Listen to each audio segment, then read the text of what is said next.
Last year, I made a video exploring the idea of backlogs and how they can sometimes ruin the experience of enjoying a game. I said I would take it easy, play whatever I felt like in 2023, go where the wind takes me.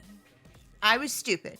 A fool, because now it's 2024 and I'm sitting on like 100 games that I'm in the middle of and haven't finished, and they're taunting me. Was that hyperbolic? Yes, of course. Who cares? The point is, I need to get my butt in gear and finish some games this year in 2024. So this, dear YouTube viewers, is the year of the unfinished games. This year, I will finally complete the games I've left hanging for so long, except for Assassin's Creed Valhalla. You can never make me go back. It's not going to happen.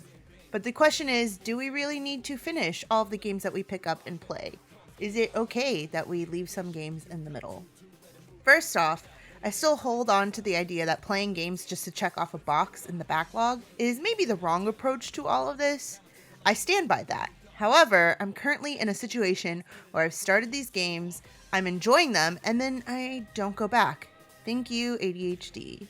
These past few months, I've been learning to say no to content that I don't find enjoyable. If I don't like a book and get bored reading it, goodbye, put it down. Not just that, but I then evaluate if it's worth the time reading, or in this case, playing a game. Maybe I picked up a game, put it down, maybe I was bored, so I reevaluate. Why was I bored with it? Was it just I was being pulled in a lot of different directions, or is it the game actually really boring? Because some are really boring and some are not, and I just wasn't in the right headspace or mood to play it. Some games I need a little break from, and others should be drop-kicked into a landfill. All of this to say, the games on my list to finish this year are ones that don't belong in the landfill. They're ones I want to actually finish my playthrough of and just got sidetracked for whatever reason. The goal for 2024 is to finish playing 12 games. I want to pull from the games I've already started. So not 12 brand new games that I've never touched. 12 games that I am in the middle of. I want to evaluate those and see if I think they're worth putting the time into finishing and then finish them. But also Final Fantasy VII Rebirth is coming out and that is on the list. You can't stop me. I don't care if I haven't started it yet. If you can't stop me. So let's just talk about what else is on the list. Final Fantasy VII Rebirth when that comes out. What other games have I failed to finish that you can mock me for in the comment section?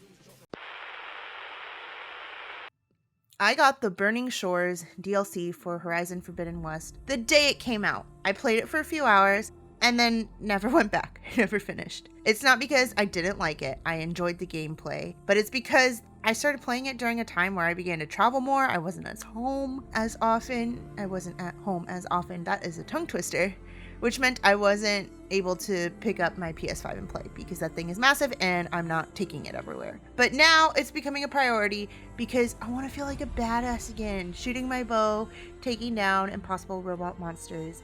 And I really do enjoy the Horizon series. So that is on the list. It's DLC, it still counts. It counts, okay?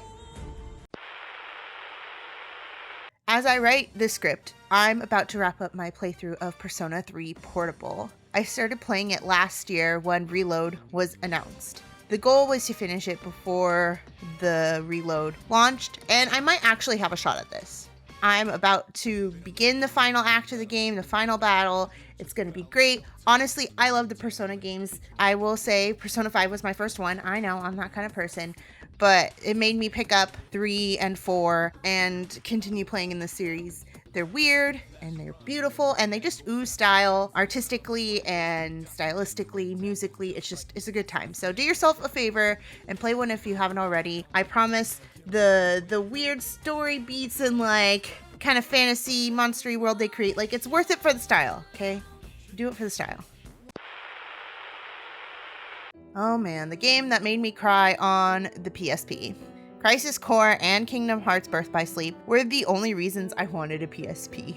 This game punches you in the feels. I mean, that's the entire goal. It's a prequel to Final Fantasy VII to tell a story that rips your heart out, and it's fine. And I need to finish this remake of the game. So they came out with a remake of it, and I can't remember. It was something with an R, okay?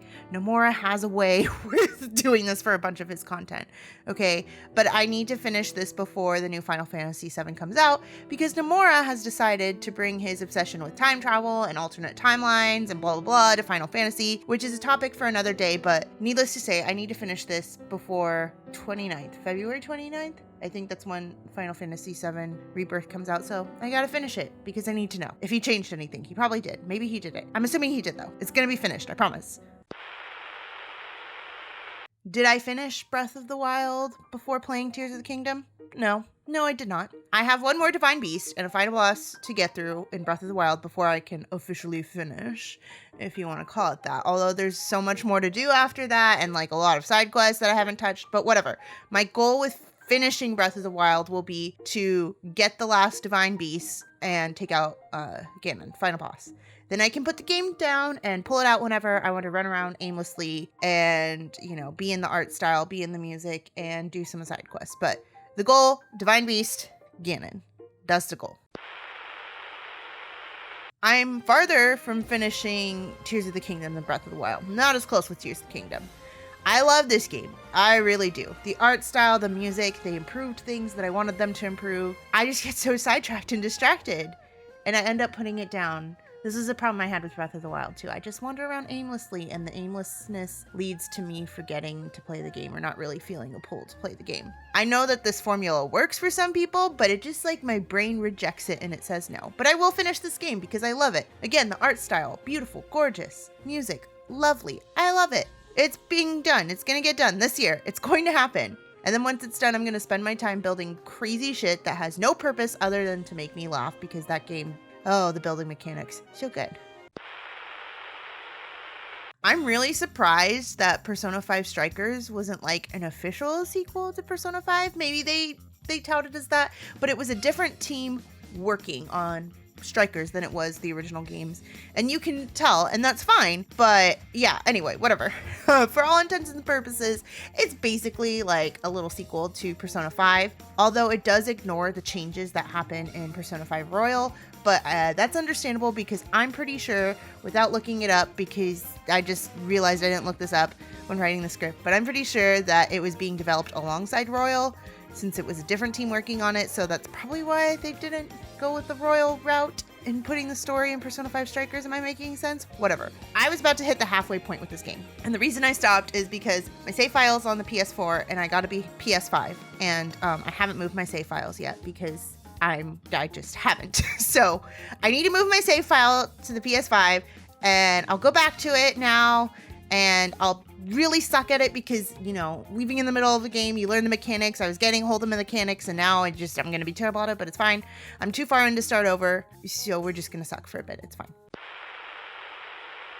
Story of Seasons: A Wonderful Life is a farming sim that does sort of have an end game, although you can play after this end game in the remake that they did. In A Wonderful Life, time passes, people grow older, some die. It's tragic and heart-wrenching. It's one of my favorite games as a kid, and I am so happy with the remake. And I'm really close to finishing out like the set timeline for my main playthrough, which is something I never accomplished in the original because it was ridiculous in the original. So they addressed that issue with the remake. I'm close to being done. I think I've 1.5 in-game years, which isn't that long, and then I can say that I finished A Wonderful Life for the first time in my life. My friend informed me that Fae Farm has kind of an end in terms of task progression, so that's what I'm going to count for finishing this game. That's the goal. I've only played it a handful of hours. I think it's cute. I think it's a decent farming sim in terms of personality, but I'm not invested in the relationships with the townspeople, and that's a huge reason I play farming sims, and maybe I'm missing something. Right now, it feels more like checkboxes in task progression, which is fine. That has its place, so we'll see if something changes in the hours I put in, if the relationship mechanic gets better, but that's where I stand with Fae Farm. So the goal is to finish the task progression list that they give you that kind of goes along with some kind of plot. Oh god, Final Fantasy X. It's the game that mocks me. I've started this game over so many times. Come, listen to my tale of woe. So I started this game back on the PS2, got a used copy of the game, and I was super pumped to play it. Made it through the tutorial onto a ship, cruising my way through the story, loved it, and then I stopped playing. Don't know why, couldn't tell you. By the time I was ready to pick it back up, the PS3 had been out a while, and they made a remastered edition, and it came with 10.2, X2, whatever you want to call it. So I decided to pick a copy of that up and play it, since my PS2 was no longer my main console, and, you know, I was going to play it on the PS3. I get a little further, the village with Yuna, and a little beyond, then left for college. When I got my PS3 out there, it was not the one I originally had my save file on. So I started again and got to the tournament. If you know, you know.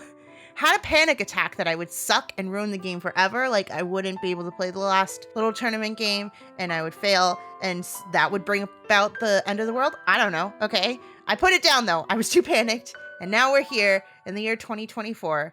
I don't have access to the save file that I made it the farthest in. I have the remaster on my Switch though, the Final Fantasy X and X-2. So technically, this is a game where I will have to start all over again if I want to finish it. And should I even attempt that? I don't know. But I've been told time and time again that this is a fantastic Final Fantasy game, and I want to try because I was loving it when I was playing it. I want the pain. I want to cry. Thank you, Final Fantasy X. That is why it's on this list. This is the one I am the most skeptical that I'll actually finish this year, though. Cult of the Lamb is special. I love the art style. I was obsessed with playing it when I first got it. Like I could not put it down. I made a cult that was ready to take anyone down. And that's when I started to notice the lag issues on the Switch. My cult was just too big, too powerful. They've since pushed out updates that have fixed this problem, but I haven't really gone back. I've gone back enough to notice that the lag problem is gone, but like not enough to make actual progress. But the Cult of Luna deserves better than that. I'm going to return and provide them with the cult leader that they deserve. Pokemon Violet, it makes me sad, okay? That's why I stopped playing it. I got it at launch.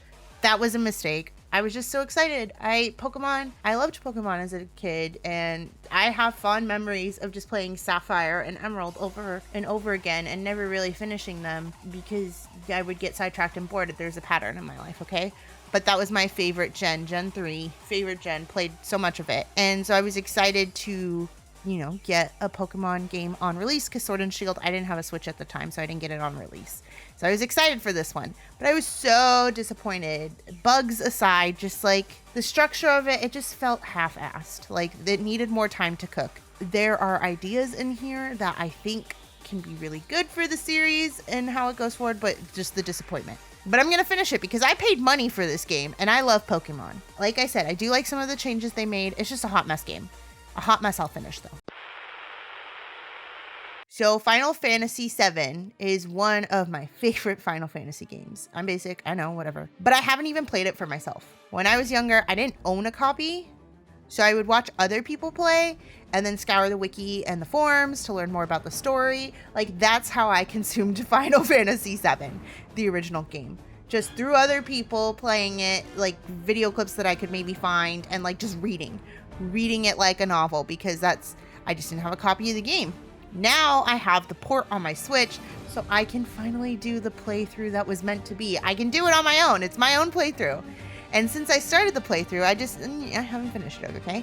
I want to finish because it's a great game and because I owe it to myself to do my own playthrough of Final Fantasy VII, the original game. So I'm going to do it. It's not that I don't like Baldur's Gate 3 because I adore this game. I love it.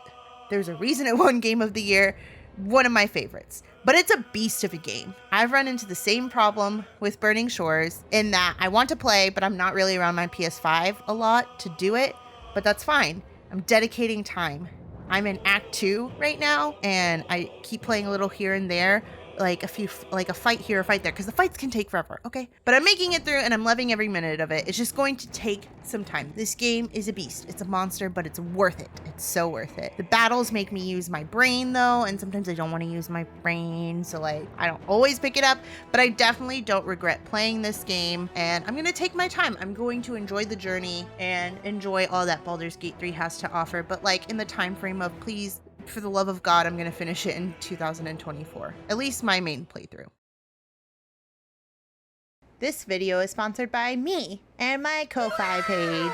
If you like the content you're seeing and want to support me in all my content creation endeavors, you can go to my page at www.ko-fi.com/Lindsey Reskin. Thank you to everyone who supports me. And now back to your scheduled programming. Are these all the games I'm in the middle of? God, no. There are so many. But it's a start. I may not get through all of these, but perhaps by setting a goal of finishing 12 games in 2024, I'll be able to finish some of them. Maybe not 12, but like more than one, maybe. I'm aware that this is a problem. I'm aware of the problem. Okay, so that's the start. That's how you start. Now, how many games have you been putting off? How many are you in the middle of? Can you make me feel better about my life? And do you have any plans to finish them?